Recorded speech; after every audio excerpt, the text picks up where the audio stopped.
C'est un destin un peu hors norme, d'un diplomate qui est toujours resté diplomate et d'un auteur qui a été pleinement un auteur, qui a toujours un peu confondu les deux et qui a ressenti à la fois énormément d'accomplissement dans l'un et dans l'autre, et en même temps beaucoup d'insatisfaction. C'est aussi un auteur très typique de la fin du XXe siècle, écrivant à un moment où tout d'un coup, les lecteurs ont une vraie connaissance du monde par la radio, par la télévision. Il est donc en concurrence en tant que diplomate avec les médias qui sont apparus sur la scène. Je ne suis pas un biographe, je ne suis pas un historien. J'ai voulu écrire un peu au fil de la plume, le nez au vent. Il s'invite lui-même à être un biographe sans méthode. Il est avant tout un romancier.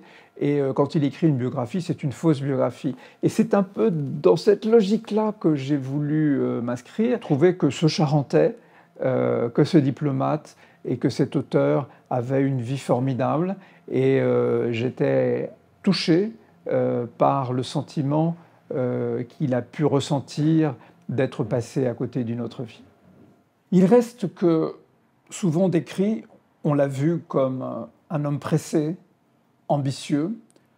Angrémy est allé de déception en déception. Ainsi est faite la nature humaine. Cet homme, en apparence comblé, a été rongé par les désillusions. Il me fait penser à ces grands ambassadeurs qui se voient à Washington et ne se remettent jamais qu'on les cantonne à Tokyo. Il s'est rêvé à Londres, on lui a donné l'UNESCO. Il s'est vu maître du nouveau grand opéra, c'est un autre qui le portera.